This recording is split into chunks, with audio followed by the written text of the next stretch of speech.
Good evening, everybody. Welcome to ATP Live once again. My name is Abimbola Omolara Ige, and I'm here to host her CEO, the person of Dr. Gbemisola Boyede. Dr. Gbemisola Boyede is a neurodevelopmental pediatrician and the CEO, the founder of Ask the Pediatrician Foundation. Today we'll be taking as many questions that you have. Please, before we go on, kindly share this video and you can invite your family and friends to join us as well. Thank you for watching ATP Live. You can start dropping your questions, even as Dr. Gbemisola is welcome. Welcome, Dr. Gbemisola. Good to have you again this week. Hi, everyone. Thank you so much for joining us on another brand new episode of ATP Live on Facebook and Instagram. If it looks like I'm turning my neck this way, that way, it's because I'm trying to focus on both screens at the same time. So thank you so much for joining us. Feel free to share the video and or to all your friends so that they don't miss it. And if you have any questions, start to drop it now. Yes, so can drop a question. For those on Instagram, this is the only place where you can get your question answered on Instagram. Other days, you have to go to our Facebook group to post it. And so please drop your questions now. For the next 1 hour, we'll be answering all your child health questions. And of course, you can always post them also on our Facebook group on other days of the week. So you're welcome. So I'm just also trying to share to other platforms.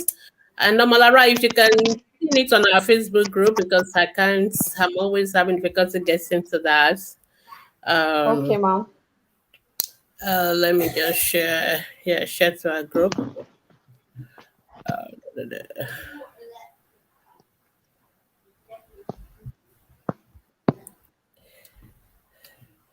Okay.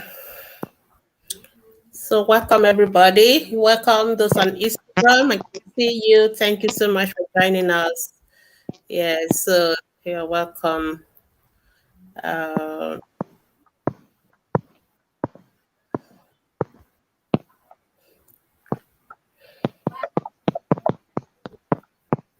we're having a lot of sound from your hand. Can we try and make it?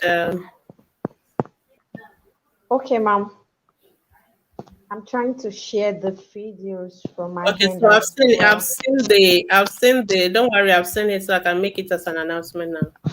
All right, okay, ma'am. I've seen it, and I can pin it to the top. Thank you, everybody, for joining us. Don't forget to follow us on Facebook at Ask the Pediatrician Foundation and also on Instagram at Ask the Pediatrician Foundation. You can also follow us on YouTube. We are on ATP TV YouTube. So don't forget to invite your family and friends as well. In the next few days, we'll be having our anniversary kick-starting. So in the spirit of anniversary, I'm sure all of us are happy. ATP is going to be 6 in a few days' time. Dr. Gbemisola, how do you feel about this? Wow, so it's a big milestone for us. So it's been 6 years of making impact online, offline, and so we're so excited about our 6th anniversary, and we invite all of you to join us from next week Sunday. We'll start our anniversary. We are very big on celebrating our anniversary because every year is important. We are so grateful for all that we've been able to achieve in the last 6 years. So please feel free to join us. We're going to have a symposium where we're going to have so many different health professionals and including yourself, the parents, talking to us about parenting in the 21st century. And we're also going to have our annual quiz. We're going to have those of you who have been asking, I want to be a part of your team. So there's going to be recruitment of all new volunteers. And of course, we're going to have our award and we're going to have our leadership training workshop. And then we're going to have our party. We like to do party a lot. We like to be baby of the year too.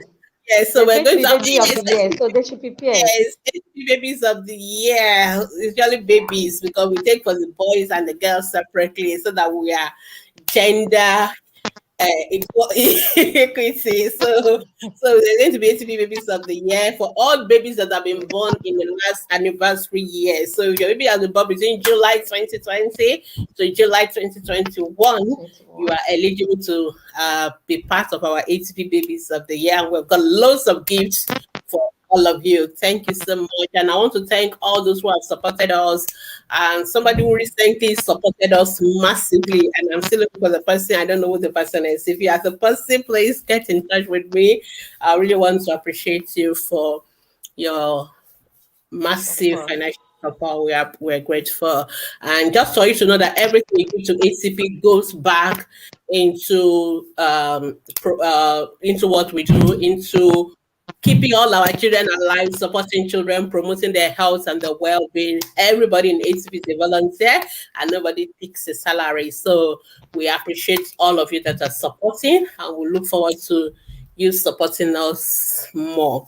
All right, thank you so much. Thank So you so there are much, lots of Ma. giveaways, and Yeah. I mean every day of the last every for the last 11 days, every day somebody gets a prize of 1,000 naira here time on our Facebook Yeah. group. So you get to answer a question. I've not posted any question today. I've been so busy, but I'll Yeah. definitely post it before the end of the day.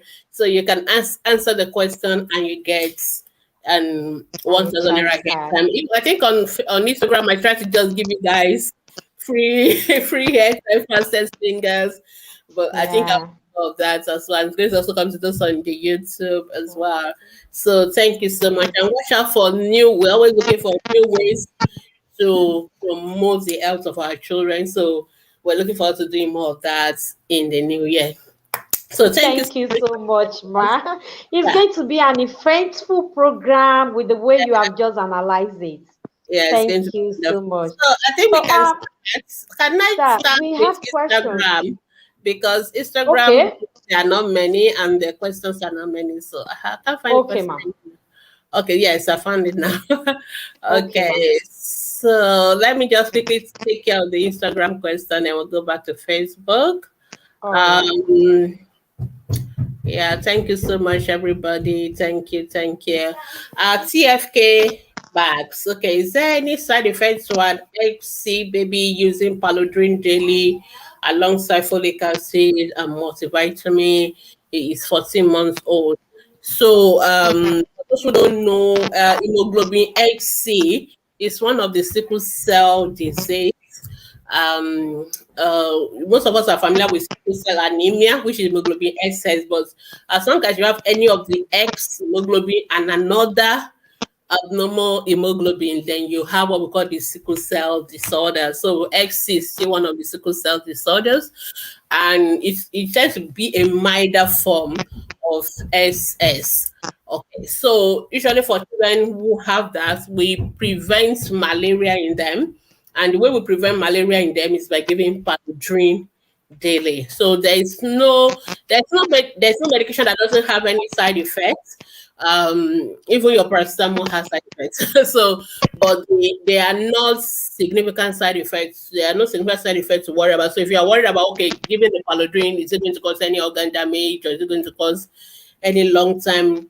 No, it's not. So it's okay for you to give your children. If you have a child who have SS or SA, it's okay for you to give them Paludrin daily to prevent malaria, because it is the malaria is one of it is malaria they can it can tip them into crisis, and that is what we don't want them to go into. So it's okay, so you don't need to worry, but more importantly you need to make sure the child also take lots of water daily. They need to take lots of water daily, and you should make sure you register them in the sickle cell clinics or sickle cell clubs, so that there's a doctor checking them up regularly and monitoring their health. So there's no issues at all with you giving the child Paludrin. I hope that is okay. If you want more clarification, you can ask. And then ICAM law say, are there any risks to EPV? So as much as possible, when you are asking questions, avoid abbreviations. Just write it in full so that we are sure we're on the same page. especially if they are what's it called, if they are not standardized abbreviations. So please write out your question. It can be said, then rate to EPV for a baby and mother and child. Baby is in trauma and social. I'm not sure whether that's what you want to write. You want to write about uh, cephalic vacuum, like when they form the baby. So though that's not really a child health question, that is for the obstetrician and the gynecologist. So they will tell you the risks involved and they will decide whether they want to do it or not. The fact that something it could be risky does not mean it cannot be done. So the doctor who wants to do it will be the one to discuss with you what they want to do and why they want to do it. All right. So I am Crivera said, good evening, doctor. Please, I had my first child through CS, so I want to know when it is safe for me to get pregnant again. Again, this is also a gynecologist question, but we pediatricians are also interested because we don't want you to have another baby very soon, because having too many baby very soon, actually, if you have had a scarred uterus, means that the second baby is more at risk. Excuse me. So it's better for you to space your pregnancy. So we'll say not less than 2 years in between the two pregnancies. So there should be at least 2 years gap between your first baby and your next baby. So, but you can also clarify more with your gynecologist, but most of us will say 2 years gap. All right. Thank you so much, every other person joining. Grubs food, I know good. What can I use for cough and catarrh for a 14-month-old? So, as usual, we don't prescribe medication on this platform. If your child has cough and catarrh in a 1-year-old, most of the time it could be a virus, which means it doesn't require any particular drugs. Just keep the child, give them a lot of water, fruits, and things like that, just to build their own immunity to fight off the virus, and you'll be fine. But if the child has fever, if the child has fast breathing, difficulty with breathing, then you need to take the child to hospital because it may be seen something like pneumonia, and which has to be treated with appropriate antibiotics and quickly too, because pneumonia is one of the childhood killer diseases. So in that case, you need to go to the hospital. But we don't recommend for you to be loading the child with cough syrup or any other thing else. Just let the child be, and that's what you really need to do. Somebody's asking, is it okay for a man 47 to go into bedroom 2 times in the night? Okay, this is not a child health question, but if you're a man, if you are waking up twice in the night to go to the toilet, it's better to wee rather. It's better you go check your blood sugar to make sure you don't have diabetes. It doesn't mean you have diabetes, but it's better to just check and make sure you are not diabetic, and because that could be one of the first symptoms of diabetes. It's also a good thing to just go for your regular health check. All right. So I think that is all the question I have currently on Instagram. Then I can quickly go back to Facebook. But keep dropping your question and I will come back again to All Instagram. right. All right, Thank you Karamolara? so much, Dr. Bami. Thank you so much. We have a lot of questions here as well. So, but let me add that when you are asking your question, please, you want to ask about your baby weight, nutrition, kindly let us know your baby birth weight and current weight. It is very important for us. And likewise, we need to know the age of the baby. So I'm going to start with Rosemary Chilazauko. She's asking, how do I treat my babies of catarrh and cough? They are Okay, so I 9 think months old. yeah, so I think I just answered that question. The same answer I gave to the question I answered on Instagram about the 14-month-old with cough and catarrh is just the same answer for you as well. Yeah, thank you, ma. So someone is asking, well done, ma. Please, what happened if someone got pregnant within 3 months after CS? Okay, so this is similar to the question somebody is asking, like, when should I get pregnant after having a cesarean section? Now, this person has already gotten pregnant 3 months after having cesarean section. Number one, this should not be happening. And I know mothers ask this question a lot. And I always like to tell you that getting pregnant is not an accident. if you are having unprotected intercourse, you are not on family planning, you can get pregnant. So if you don't do family planning and you are having sex, then you should not be surprised if you are pregnant. And so if you already know you've done cesarean section, then you should have been on a form of family planning, because number one, that uterus is not very healed already. And so getting pregnant again, you're putting pressure on that uterus, and it's putting that second pregnancy at risk.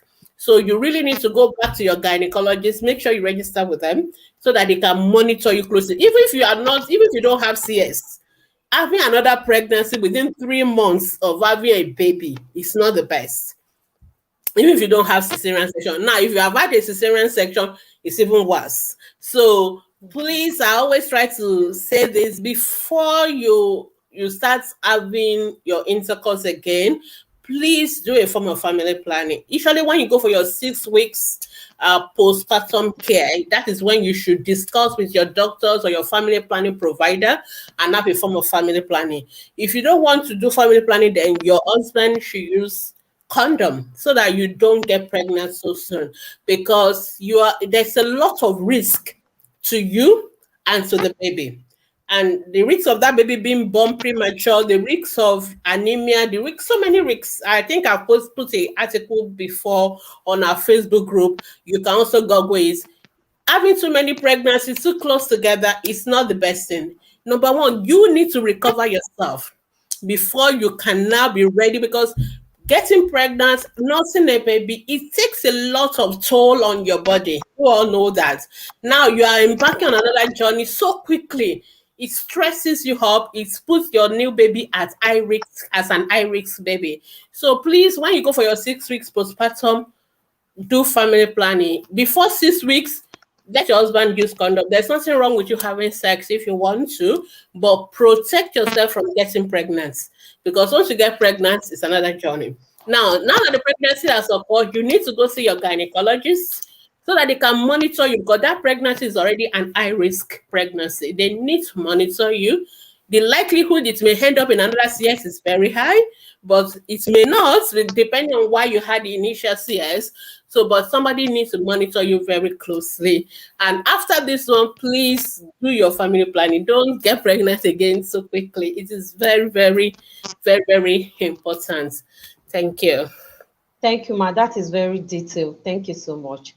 Someone is asking, is it good to give egg yolk to a baby of 6 months plus? So what is 6 plus? Is it 6 months, 6 days, 6 years? When you're talking to a pediatrician, you need to be specific.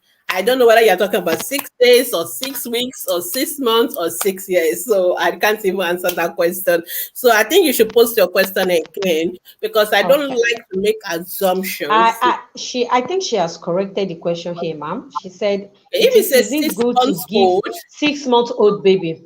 you can boil a egg to give the 6 month old. It doesn't have to be the yolk. It doesn't have to be the egg whites. The 6 month old can eat, but usually it's for that age, because most of the time they're just starting complementary feeding, and they tend to take more of semi-solid porridge kind of food. The best option is to break your egg into the pap and cook it with the pap. So that way it's easier to swallow than for you to, so don't give the baby the raw egg yolk. If that's the question you are asking, please don't. That is putting that baby at risk of having what we call salmonella infection. So please don't give raw egg ever to a baby. Break the egg into your pap, cook it together, add the other stuff, and the baby can eat it. Okay. If you want to give it boiled, then you have to really, also mash it, because the baby cannot take they can't swallow that cooked egg like that. But if you break it into pieces and mash it into whatever other food you're cooking, then that is fine. And it's not the only egg baby should take. So because you're asking how often. So egg is just one of the protein that you can use. There's still crayfish, there's fish, there's meat, there's chicken, there's so many other sorts of protein. So what we always advocate is variety. Don't just like I must give egg only every day. No, give variety. Sometimes when a child has malnutrition and you are under the care of the pediatrician, and we really want to rush the protein content of that baby. We want to we want to rehabilitate the child nutritionally. Sometimes we'll say, okay, give egg every day, one egg, at least one egg every day, because we're sure egg is a balanced protein. It has all the amino acids and all that. So that is about. It doesn't mean that that's the only protein the child should take every day. So you want to give different variety of protein. Your crayfish, you can blend it. Your other fish, you can your titles, you boil it and you shred it into pieces and put it into your wedu and with other things. Maybe that very lovely combination. So experiment with other things. Don't give only one food 24/7 as complementary feeding. That is not appropriate. I hope the Facebook Thank user you, ma. gets the answer. Yeah. Yeah, thank you, ma. Someone is asking, can a nursing mother breastfeed another person's baby? Yeah, this is a very important question. In the days before the HIV, this question is a yes, because we do what we call wet nursing. Wet nursing means you can breastfeed another person's child, or you can even express your breast milk and give to another person's child.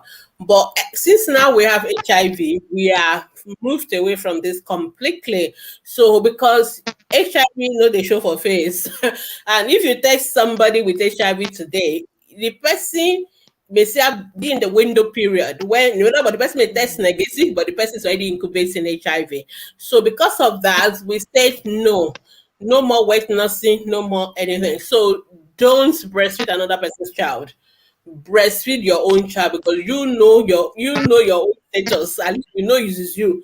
So that if anything happened, there will be no stories that touch the heart.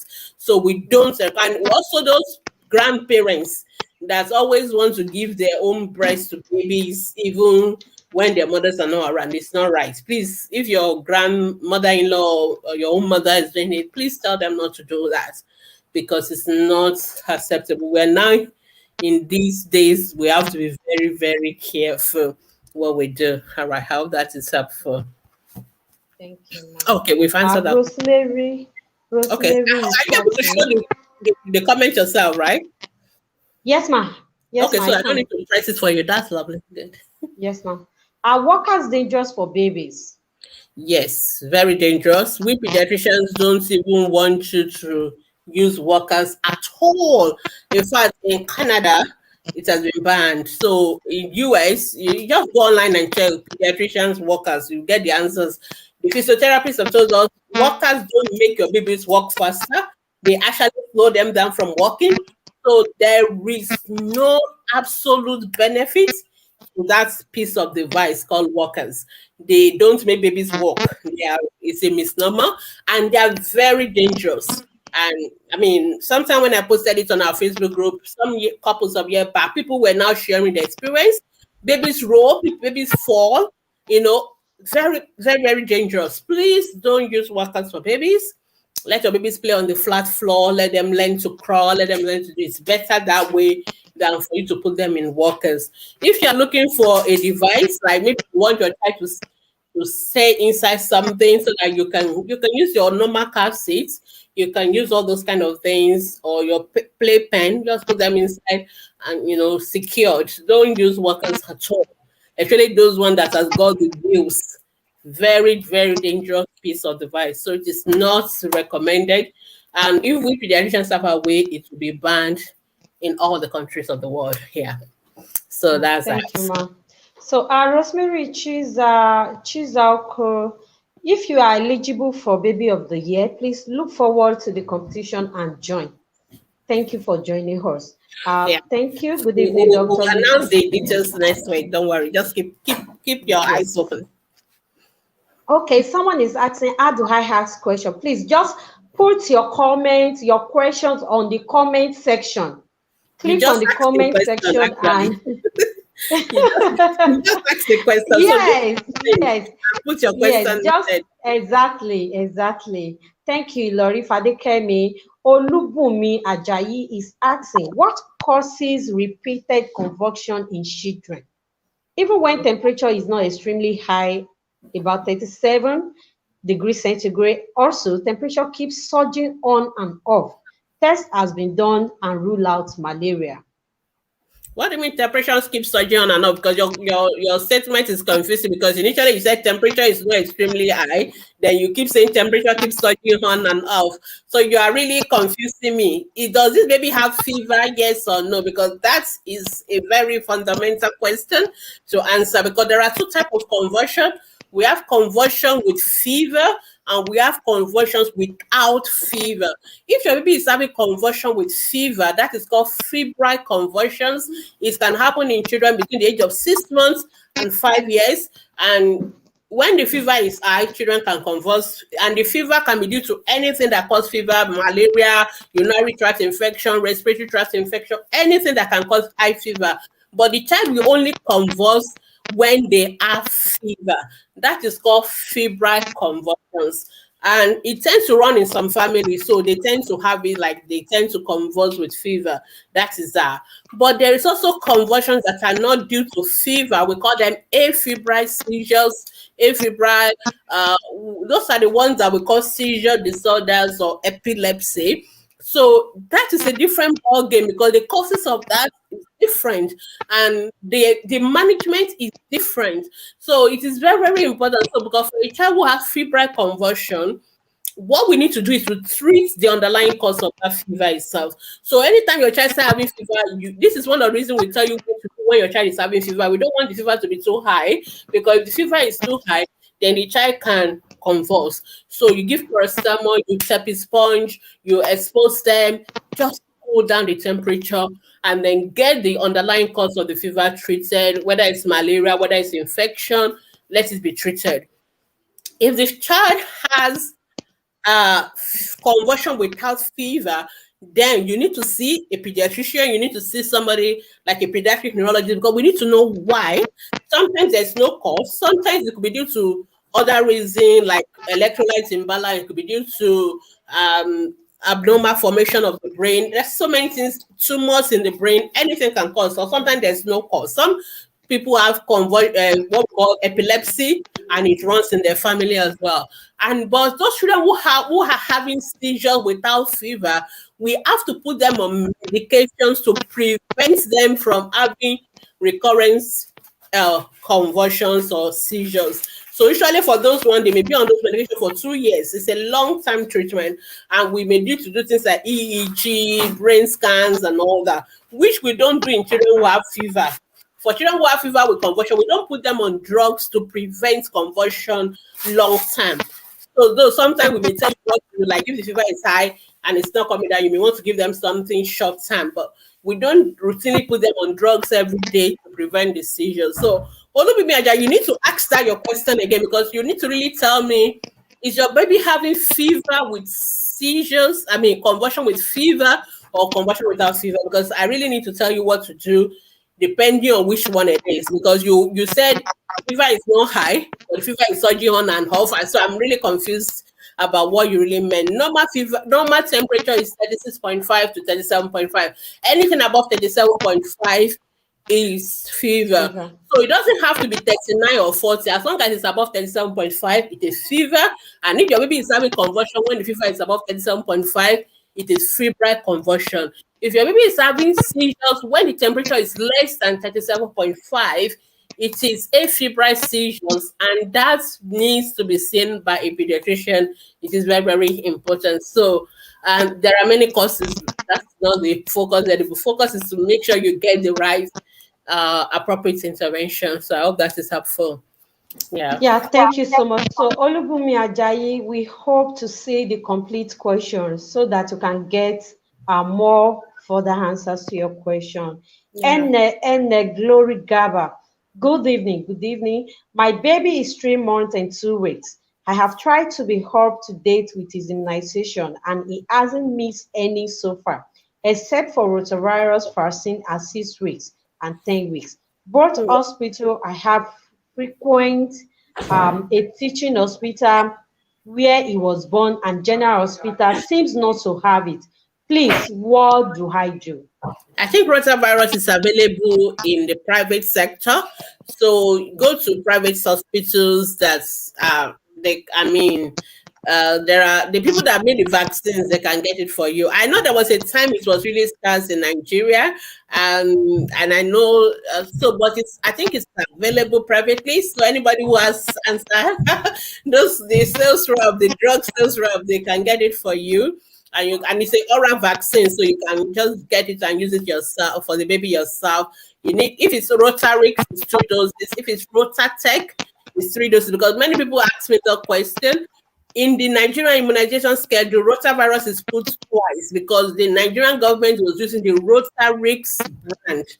But there are people now, when Rotarix is not available, they are using Rotatech brand. And that Rotatech brand is a 3 dose form of rotavirus vaccine. So it has to be taken 3 times. So 6, 10, 14. So make sure you don't get confused about third dose. If they have to come for third dose, go for third dose because the brand you may be using may be the brand that needs third dose. Amalara, let me quickly go back to Instagram before Okay, ma'am. I begin to accumulate and I forget them. All right.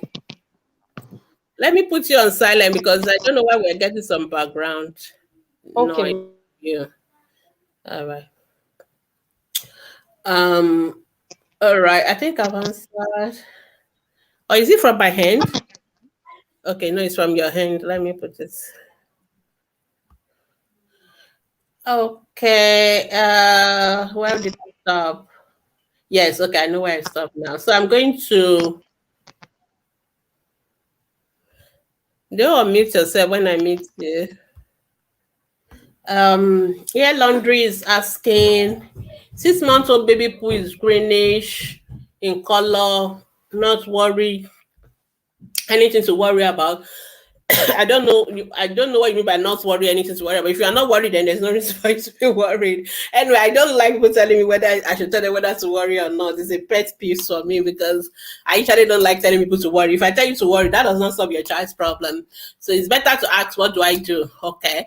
So greenish stool could be due to inadequate feeding, what we call starvation stool. Sometimes it could be due to maybe for example, if you are taking some drugs or some flavor products or something, or even some formula, they can give the greenish color to your baby's stool.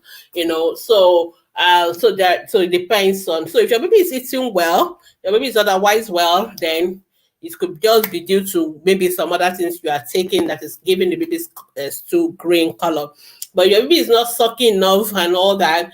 It's really when the green stool comes like that diarrhea kind of stool, but it's very scanty and greenish, then that is starvation stool. So what you need to do is to just feed your baby the more. So for your 6 month old, your baby should be on breast milk and complementary feeding. So you make sure that you're giving your baby appropriate food, and that's it. So that's the most important thing, is to know why and to deal with it. Tweety Liz is asking 17 months old baby constipated for a week, drinks lots of water, fruits, what else should be done? What do you mean by constipated for a week? Are you saying baby has not passed stool for 1 week and that the stool's hard? Because I always like to define what is constipation. So if your definition of constipation is same as mine, then if your baby is already constipated, then you may need to give something that we call stool softener, something that will make those stool to come out first. So you will need to see. You can go to your pharmacy. The pharmacy can give you something for that, like liquid paraffin, lactulose, Movicol, depending on what is available where you are. They can give you something to soften the stool and to make the baby pass through. But to prevent the baby from getting constipation in future, water is okay. Is baby have to drink a lot of water. So when people say a lot of water, how much is a lot of water? You baby need to drink at least not less than 4 to 6 glasses of water in 24-hour period. You baby need to eat lots of food that has fiber. So most of the time, children are constipated because we give them lots of chunks, biscuits, pastries here and there. They don't eat vegetables, so vegetables give a lot of fiber, so those are the kind of things, baby. So fruit is not enough. Baby also need to take vegetables. Those are like your ewedu, your okra, even the children sometimes don't like the normal leafy vegetable that most of us eat, but those draw ones they can easily eat it like a wedu and the rest of them, and it's very good. So you make sure they eat veggies as well. They eat real food, not just store bought cereals, and all that. So those way the children can get a lot of fiber. Even when they're eating their fruits, make sure they eat it with the skin, not just the juice, because the fiber is in the skin and all those things. So those are the things you need to give. And if you do that, then encourage the children to move their bowel regularly. Some children also deliberately don't want to go to the toilet, maybe because they are watching something cartoon. Give them that regular habit. Maybe first thing when they wake up in the morning, they sit on the potty, so that way they move their bowel and all that. At least that will give some kind of regularity to the bowel motion. So those are some of the things you can do. If you do all that and your child is still always constipated, then you need to see a pediatrician, because we need to be sure there is no medical condition that could be causing the constipation. So I hope that is helpful. Gross food enugu. My baby was born 4.1 kilos, big, yes. Chubby, yes. Did exclusive breastfeeding for 6 months. And after which she started rejecting food. Which food? Because you should do exclusive breastfeeding for 6 months. So the baby should not be. So sometimes people are always in a hurry to start complementary feeding. It is not. There's no benefit to it. Just be patient. Don't be in a rush. There's a science behind every recommendation that is made. So people don't just come and say, do this for this. People did research. People did a lot of things. We have got evidence, and I don't have to go into all that with you, because you are your own as a mother is what is the right thing for me to do. But for us as pediatricians, and for us to come out and say this is it, this is what WHO is saying, this is what UNICEF is saying, just trust me that people have done extensive research, and people are saying what is the best time to introduce solid to your baby, and the best time is 6 months. So there's no hurry doing it 5 months, 2 weeks. Just do it the 6 months. When it is 6 months, then you go to complementary feeding. And when you're going to complementary feeding, you don't just start day one and load the child with 50 meals, 100 meals of whatever you are starting with, pap or cereals. You have to do it gradually, because babies need more breast milk even at 6 months.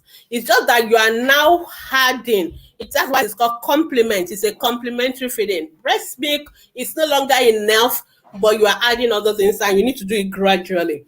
Most babies reject food because most of us don't do it properly. Because most of the time when I talk to people, I always encourage them to go through our training, all those videos on complementary feeding. I found out that the new generation of people who, before they start complementary feeding, go through the training, see how to go about it, they tend to be more successful, because they do it at the right time, they do it in the right way. It's more successful. But if you do it the wrong way, you get frustrated, the baby gets frustrated, and it becomes a vicious cycle. So please don't rush to start complementary feeding. And your baby's weight is what is important. It's not how your baby looks. You saw that your baby was very big before, does not mean your baby always be big. So we pediatricians are not interested in chubby babies. We're interested in healthy weight babies. So too much weight could be a problem as well. So if you tell me the weight of your baby, I will tell you whether I'm worried about it or not. But more importantly, if your baby is not yet 6 months, don't start complementary feeding. Just continue exclusive breastfeeding. When your baby is 6 months, the first day you're introducing complementary feeding, it is 1 or 2 spoons, 1 to 3 spoons of complementary feeding. Don't expect that baby, because most of the time, what gets mother frustrated is that they bring out 100 mils of pap, 100 mils of cereal, whatever cereal, and they get frustrated because baby didn't finish it. And for them, that means baby has rejected it. No, baby has not yet rejected it. They want 1 spoon, it's okay. 2 or 3 spoons is okay. And it's only 1 or 2 times feed in a day. The rest of the day is still going to be breast milk. And then you gradually increase it. That is how it is done. And before you say a baby has rejected one food, you have to have tried it for 13 times. You have to have been offering it 13 times. Actually, I would just say, some of you will not be able to count. At least do it 1 week.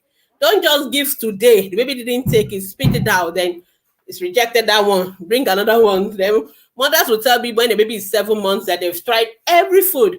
And I always tell them, if you've tried all the food possible at 7 months, you've tried too much, because you are not supposed to have tried more than four different kind of food at 7 months. So these are some of the tips. If you go to our Facebook group, I have a whole list of tips on complementary feeding. And if you go to our Facebook, our Instagram page, you will see all those videos, all those photos, rather, picture flyers that our graphics team designed, giving these tips about complementary feeding. Feeding time has to be fun. It has to be natural. You don't make the child feel like they are being punished for being fed.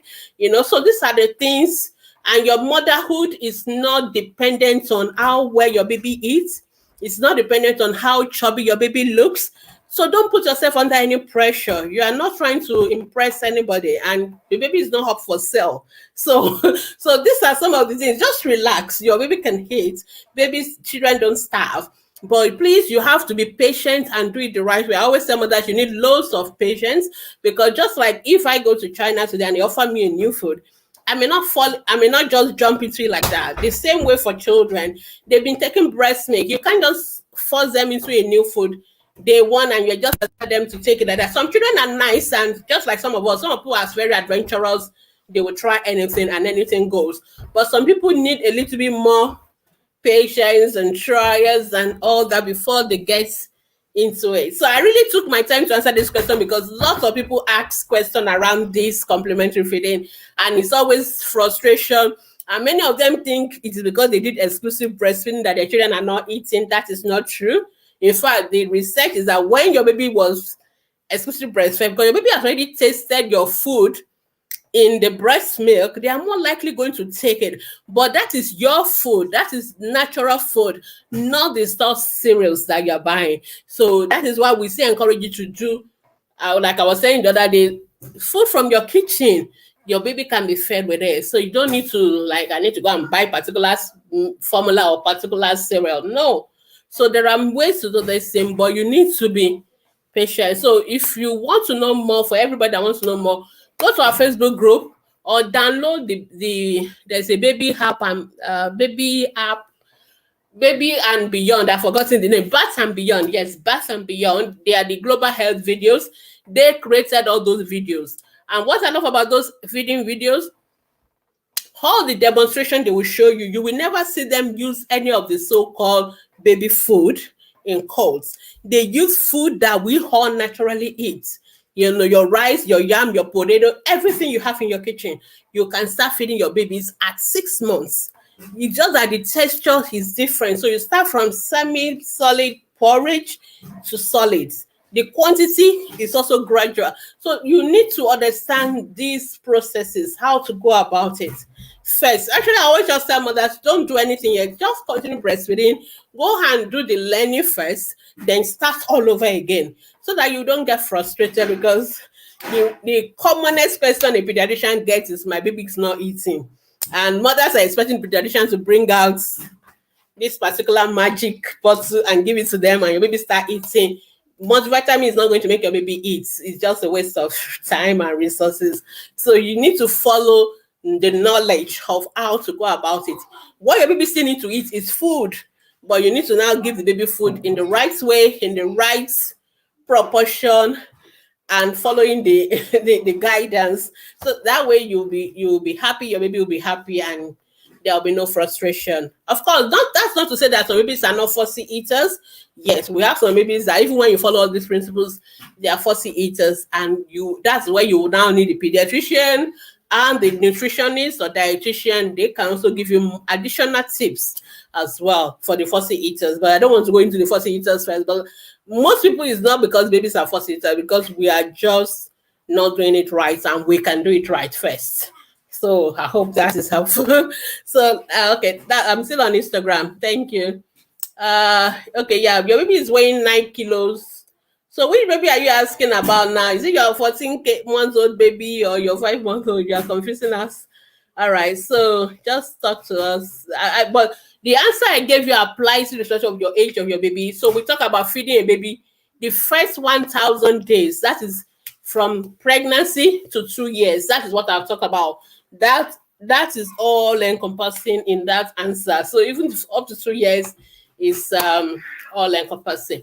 Okay, Jules Fabrilos is asking what causes Erb's palsy. So Erb's palsy is a form of birth injury. It's a birth injury where there's a damage to the nerves that supplies the baby's hand is damaged. Usually it happens in very big babies in the process of the midwife pulling them out or something like that.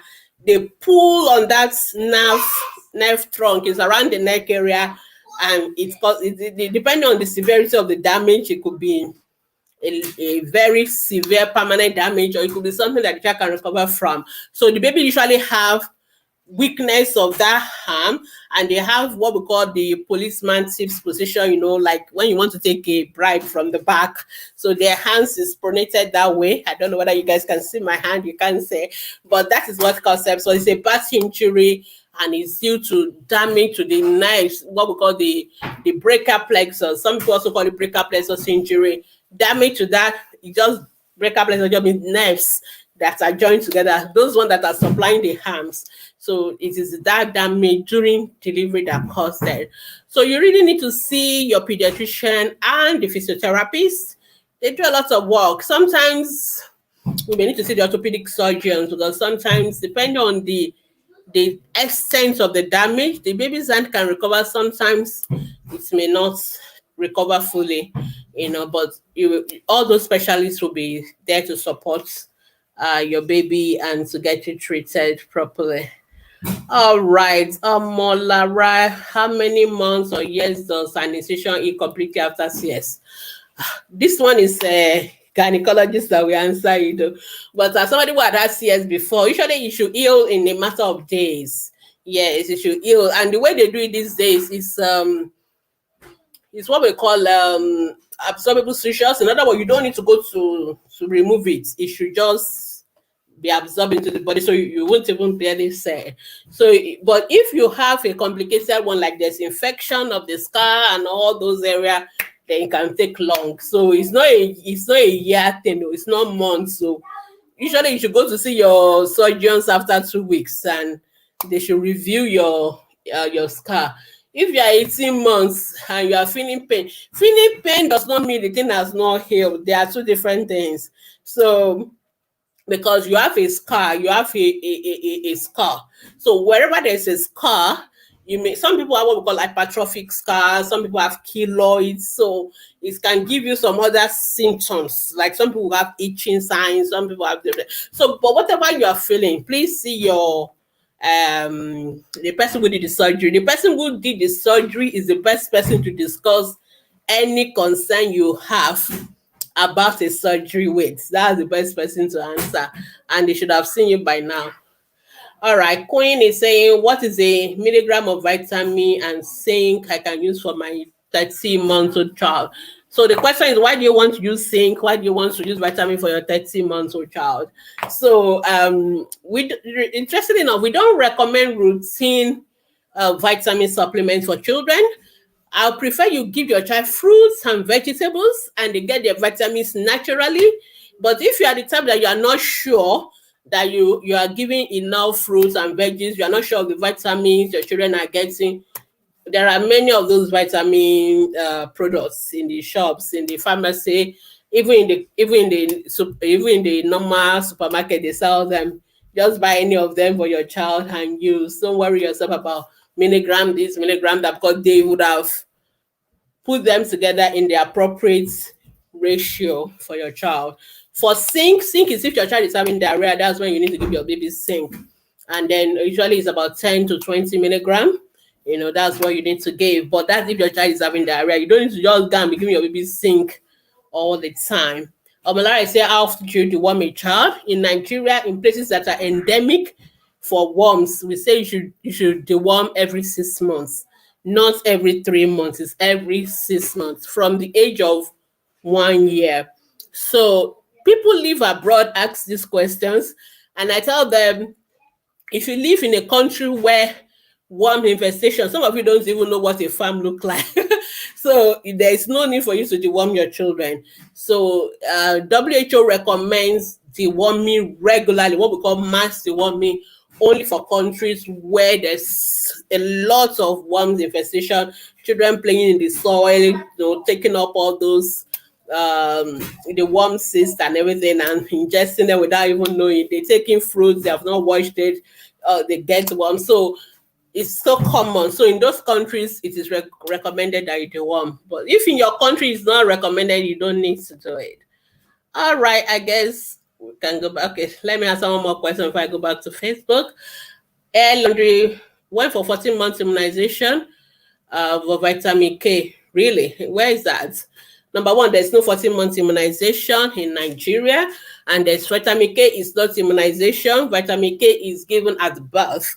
If it is vitamin A that you want to say, vitamin A is given as usually before we used to give it every 6 months, Abby, from 6 months to 5 years. But I noticed that some, maybe because of availability or whatever, I noticed that some states like Lagos State, they now give it at 9 months and 15 months. So just twice. So, but it's something you can buy. Vitamin A is available in the pharmacy. For a children above 1 year old, it's 200,000 units, just one capsule, and you can give it. So, and it's the red capsule. For children below 1 year, it's it is the 100,000 units. For above 1 year, it's 200,000 units. And I think they want that one is the blue capsule, but you can get it in any shop. But usually it's at 6 every 6 months. But if you are doing the 9 and the 15 months, yes, then you can do that as well. So I think that is all. Oh, okay. Let's go back to Facebook. I'll come back to Instagram because we will not leave Instagram. Oh, Lara is waiting for me. Okay, sorry, I'll mute you. You have spent a lot of time on Instagram. Facebook are waiting. So let me start directly. Debbie Chinedu, can you give a 4 month baby teething powder? No. No teething powder. As long as there's Yes. no working powder, no teething powder, there's no teething powder because I know they are selling it, but you don't need to buy it. Please don't give teething powder. Don't give teething drugs, teething mixture. Teething is a normal developmental milestone. So you don't need to give any drugs for it. And those drugs could be very dangerous. So please don't. Olubumi Ajayi, what causes persistent cough in children 1 to 3 years? It comes and goes. So there are different types of coughs. If a cough is coming and going and is recurrent, then you need to look for causes of recurrent cough like asthma, bronchial asthma, like tuberculosis, all those kind of causes of chronic cough. So please see a pediatrician. They will do chest x-ray. They will ask you a lot of questions and then they'll be able to tell you the cause. We can't just tell you the cause just because you say what is the cause. There are many things that could cause it. So some children could often even have holes in the heart, for example, and they will have recurrent cough as well. Yeah. Rosemary Chinazako, my baby is 6 kg at 9 months old. Her birth weight was 1.2 kg. She is an occasional / selective eater. How do we gain weight? She is 1 out of 4. The other girl is about 6.5 kg, but weight was 1.7 kg. She is also selective in feeding. The boys are all about 7.4 kg. So number one, what is your babies obviously were born preterm. So how preterm were your babies? So if you are going to ask me any question about babies that were born before 9 months, tell me how early they were born. Because what I need to do is to calculate what we call corrected age for your baby. So you can't be comparing your baby who was 1.2 at birth with a baby that was born 3 kilos at birth in terms of their weight. So the weight of the baby may still be okay for the baby, depending on how preterm the babies were born. And of course, you can't compare the baby's weights of boys with the girls. So they are different. That's why if you look at the weight chart, we have the weight chart for the boys, different from the weight chart for the girls. So boys are actually heavier than girls. So that is not to compare. So it's not a good comparison what you're doing because one was 1.2, one was 1.7, and then they were all born premature. So we need to know how premature they are before we can now work out what their weight should be. Don't be looking at your baby. Your baby is 9 months old, but by the time we work out the corrected age, your baby is actually not 9 months old. Your Less baby than. should be, depending on how early you gave birth to them, they are definitely not 9 months. So you need to answer that question first, and we can work it out. But you don't need to put yourself under pressure. If your babies are premature, they should be seeing their pediatricians regularly. And it's a job. One of the things the pediatrician will be monitoring is those weight of the baby. So if you have a baby that was born before 37 weeks, please, when you are discharged home, that is not the end. Don't just go home and sleep. You need to be taking them to see their pediatricians regularly because they need to monitor them. And weight gain in those babies is not about food alone. Babies that are born preterm, they can have anemia, they can have other conditions that will make them not to gain weight. So it's not just everything is not food. Sometimes there are other reasons why the babies are not gaining weight that we need to deal with. So, for example, the baby needs to have a PCV check. They need to have all those things checked. So, when you have preterm babies, please don't run away from your pediatrician. When they give you appointments, please make sure you go for follow-up. Don't think that what are they doing? We are doing a lot. You may not know it, but we need to monitor the baby. We need to monitor their development. We need to monitor so many things. So if your baby, we have 4 babies, you really need to be seeing your pediatrician regularly, Yes. Rosemary. So I hope you are doing that. Yeah, because the Thank pediatrician will be you. able to know exactly at what point what is causing this problem. It is not just about food only. Yeah, Mm. let's move on. Thank you, ma. Father's base. If baby is not working at 1 year old, what can you do? Nothing. Some babies don't work at 1 year. There's nothing wrong with that. So I will only worry if your baby is not working at 18 months. So if your baby is not yet working at 18 months, then you can see a pediatrician. But just give baby some time. Yeah. Yeah. So how do I treat skin reaction on my baby's neck or at the back of her hair due to breast or formula milk long stay? Really? How did you know the breast milk or the formula is what is causing the reaction? Because as far as I know, breast milk doesn't cause any reaction. What At do you mean by that? all. Okay. So if your baby has a skin rash, please don't assume the cause.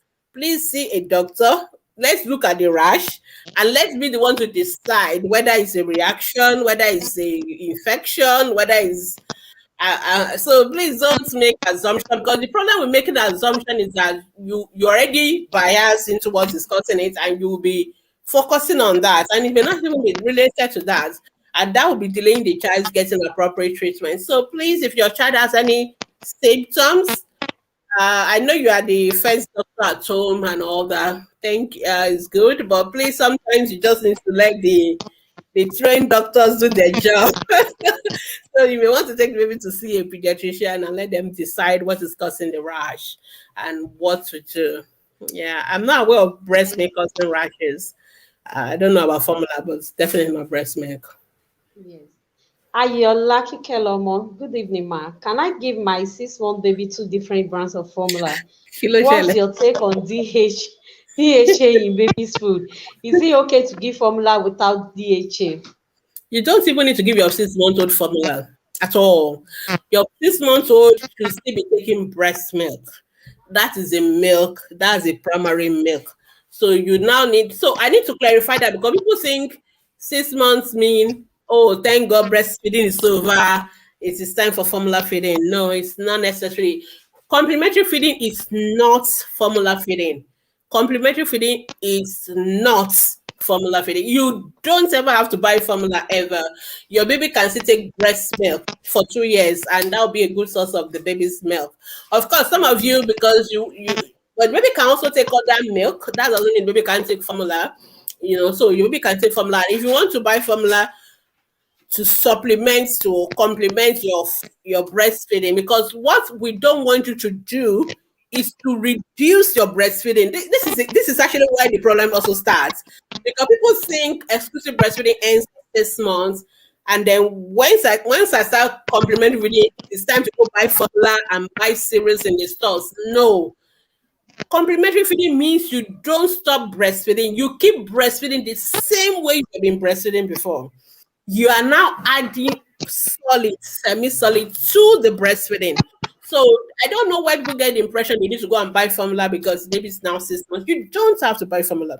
You should still keep breastfeeding, and you add other. In fact, you can make your pap and add your breast milk onto it as your milk. That is the truth. So you don't need Yes. to. But if you want to buy formula, you should buy the one with DHA. It's better because DHA is good for the baby's brain. And there's no reason to be giving your baby two different kind of formula. They are all the same. They are basically all the same. The other, some people will add a little bit of this to their own, some people add a little bit of that to their own, and they are all trying to do what? Mimic your breast milk. That is all they are all formula trying to do. They're all trying to get as close to the best standard, and that best standard is the breast milk. So if you take a tin of all those your formula, just go and look at what's written on it. We see written on it as breast milk is the best for your baby. It is written on every kind of formula. You can go and check it now. So that tells you that all the formula are trying to move close to breast milk. So if you have the breast milk, why go for the second best? So you can as well just keep breastfeeding your baby.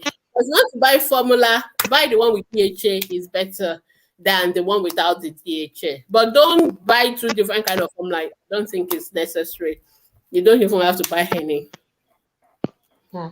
Thank you so much, Dr. Bimi. Our time is fast spent. We Yeah, have so we'll less try than and one hurry minute and take to all the questions that has say. come in, and then we will not take others Yes. anymore. So, Becky Oppo, how can we stop a child from standing on her toes even after autocast? She asked for that. My baby started tiptoeing when she started using walker.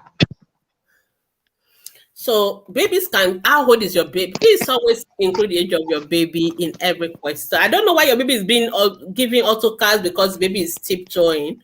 That doesn't work. That doesn't sound. There's more to your story than maybe what you are telling us. Because I don't know any doctors that will put a baby in a cast because they are tiptoeing. It is okay for baby to tiptoe until the age of 2 years. So that is fine. If your child has a medical condition, for example, cerebral palsy and all that, that is a different condition entirely. Babies don't tiptoe because they are putting walkers and all that. Babies walk on their tiptoes naturally when they are starting to walk. But if it's persisting beyond 2 years, then there may be something going on. There are medical conditions that can cause what we call persistent toe walking. So I don't know. You need to tell me the age of your baby before I even go further because I need to know. I want to understand why your baby is put in a cast. What was the medical diagnosis that made them put your baby in a cast? Because nobody put a baby in a cast for just tiptoeing.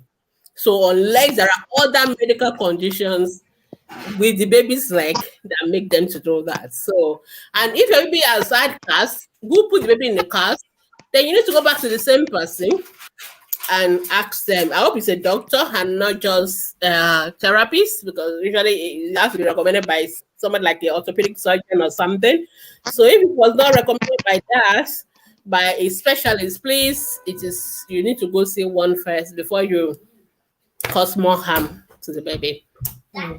Can a 1.5 years old baby take white pap?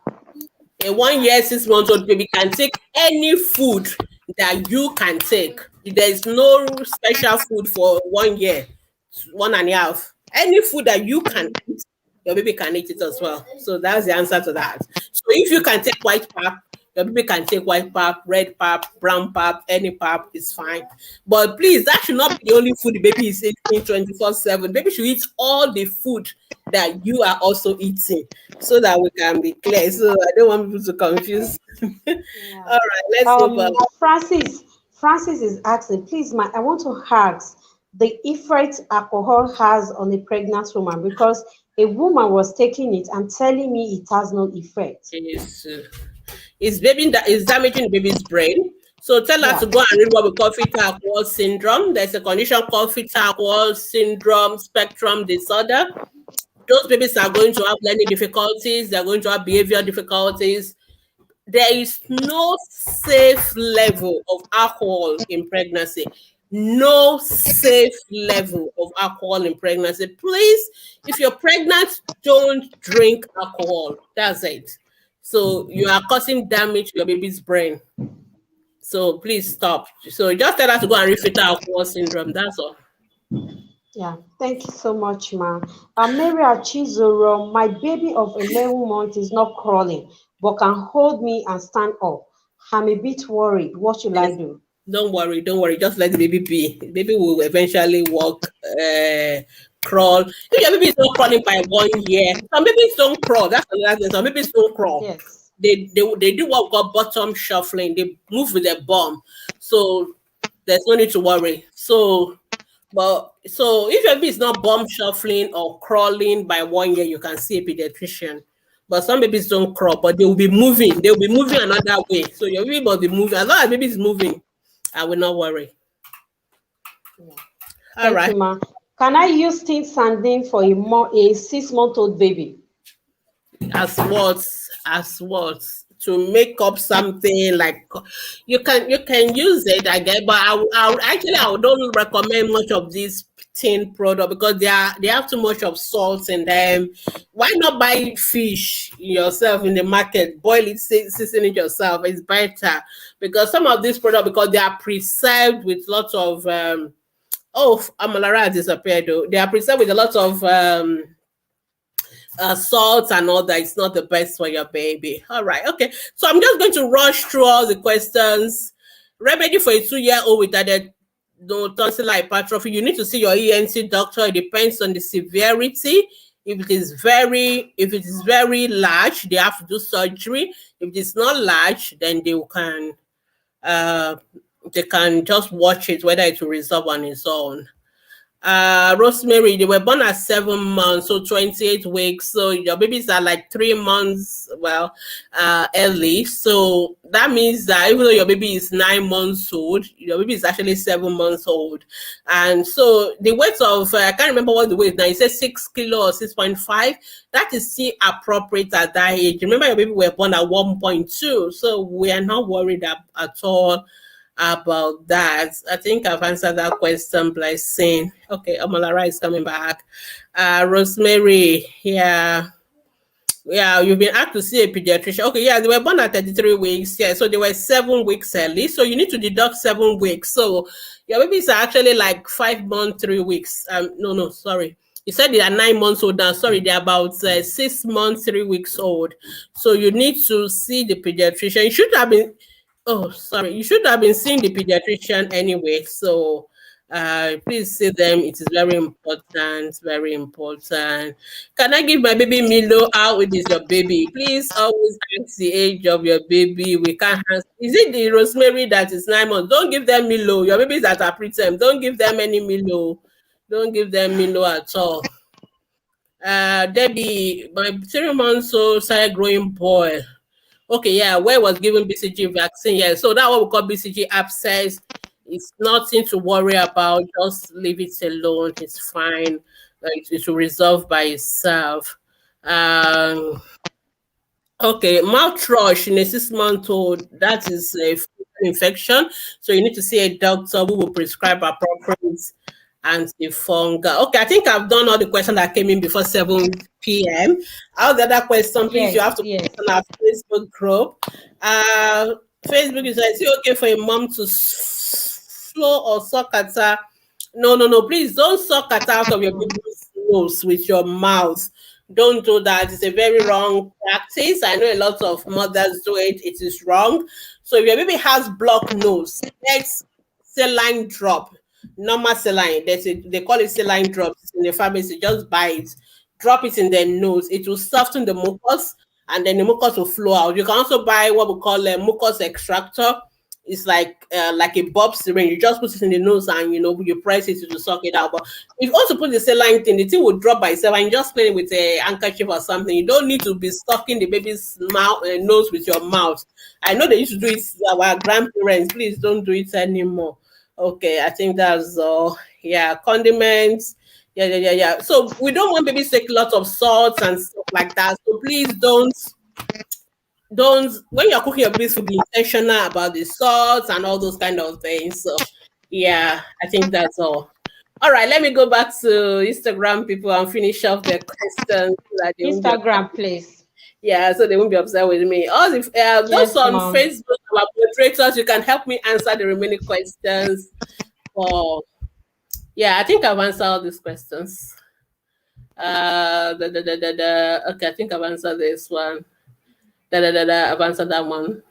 Okay, yes. At what age should a baby be potty trained? So baby's potty training should be when your baby is ready. But people will say usually average about 18 months. So what are the signs baby is ready? Baby is able to walk. Baby is able to sit on a potty. Baby is able to pull their pants or pull their trousers down. They're able to give you sign or they're able to talk to tell you that they want to use the potty. So once your baby can do all those, then your baby is ready for potty training, and then you can do that. So this say my baby rejected breast milk. Oh, your baby rejected breast milk. That's unusual. Um, Baby should not reject breast milk at 5 months. No. So you that is see that is why the problem started from. Your baby is rejecting breast milk. You should see a pediatrician because that is very unusual for a baby to reject breast milk. If you are doing exclusive breastfeeding, and we need to make sure that your baby, you should have seen a pediatrician at that point. So instead of just giving up the breastfeeding and going on to complementary feeding, no, that's not the appropriate. You need to know why his baby rejecting breast milk. Well done, Dr. Gwemi. Please, my baby has been having temperatures since the past 2 months. Almost every 2 weeks, and we have done malaria. Why that? You need to see a pediatrician. No, so malaria doesn't give you fever for 2 months. Typhoid fever doesn't give you fever for 2 months. Your baby is having fever for 2 months. You should be going to a teaching hospital. You should be seeing a specialist. There are other things that cause fever beyond malaria and typhoid. Nigerians, I don't know why we always think every fever is malaria, every fever is typhoid. No, there are 1,001 reasons why a child can have fever. And if the fever is going and coming, you should be seeing a specialist, and not those who are telling you malaria and typhoid. No. My baby of 10 months old has no teeth. There's no reason to worry. Some babies don't have their teeth until they are 1 year old. So just leave the baby alone. Then see the dentist say I should tell you to see them when the baby is 1 year old, whether the baby has teeth or not. See them at the age of 1 year. Okay, final question. Does baby lose weight after weaning?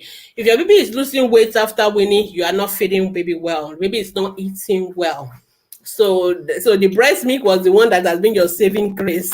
So because you have not taken off the breast milk, so we are now seeing the sign. So that will be so. I always tell mothers, don't be in a hurry to wean your children. Make sure they are established on feeding before you wean them off, because that breast milk may just be the only thing that is patching them up before you. So when you take it off completely, and some of you even do it too early, 9 months, 1 year, no, we expect you to breastfeed for 2 years and beyond. So I know most people say no, no, but it's okay. But at least try 1 year or 2 years. So and make sure your baby is eating well. And when you take your baby off breast milk, you need to be giving them milk. So and from 1 year they can take normal milk. Somebody is asking about evaporated milk. From 1 year, babies can take the normal family milk. The same one you drink, they can drink it as well. So that is that. Yeah. So gross food, you need to see a pediatrician and a nutritionist about your baby feeding, because it's a bit. I can't answer all your question in this kind of group because there are a lot of issues going on with the baby. So it's important that you may want to see a pediatrician or a dietitian who can guide you through what to do about feeding the baby and all that. So I hope that is well. Yeah. MC Gracie is asking what's the title of the video. So we call it so if you come to our Facebook group, you will see what we call guides. So if you go to guides section, there's guide 2. It's about infants and young child feeding. Guide 1 is breastfeeding. Guide 2 is infant and young child feeding. Or if you just come to our Facebook group, just ask where is the video for complementary feeding. Somebody will give you the how to get it or show you the photo of how to say it, so you won't have any difficulty whatsoever getting it. So thank you so much. It's a very and you if you don't want to come to our Facebook group, just download Bath and Beyond. Just go to Google or Apple Store, look for Bath and Beyond app. It is by Global Health Video, Global Health Media, whatever.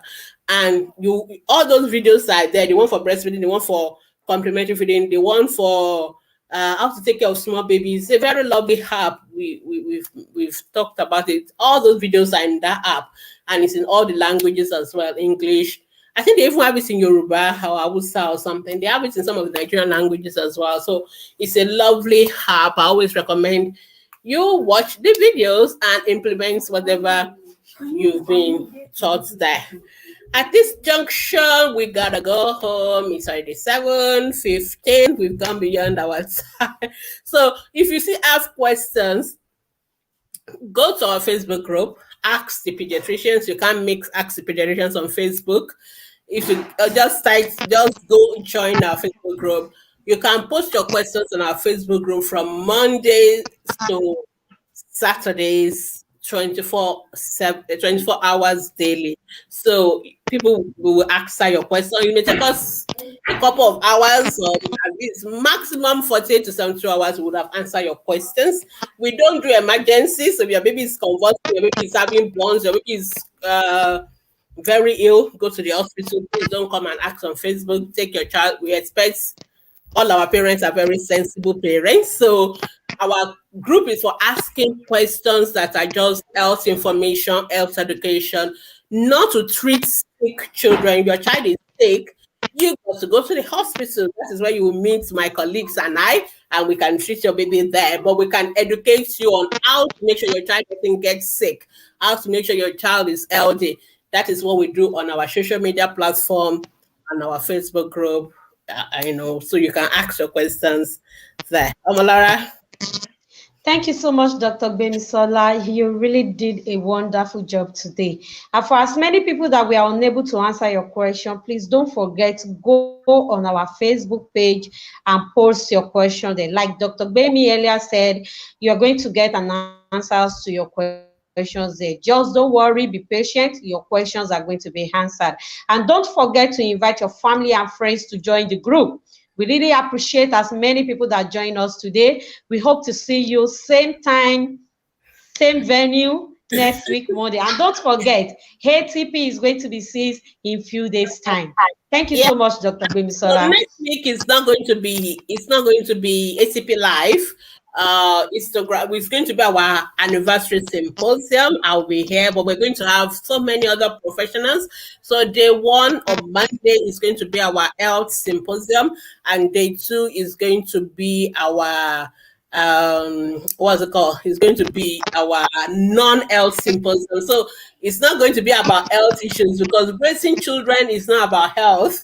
That we pediatricians recognize the importance of parenting. We recognize the importance of all the other our lawyers, our child abuse prevention advocates, and all that. So all of them are going to be here, and I want you to be here. It's going to be live like this, and you're really, really going to love it. And so join us for our symposium, our holistic childcare in the 21st century. We're going to talk. I'm going to be talking with so many wonderful professionals. If you want to know what the physiotherapy does, what the OT does, what the speech therapy does, what the behavior therapies, all the things that all the other professionals do, in addition to the pediatrician, the pediatric dentist, everybody will be here. So please come here. They will come and give you a brief talk, and then you can ask them your questions. So it's not going to be only me and and Omolara that you're going to see. You're going to see all the other professionals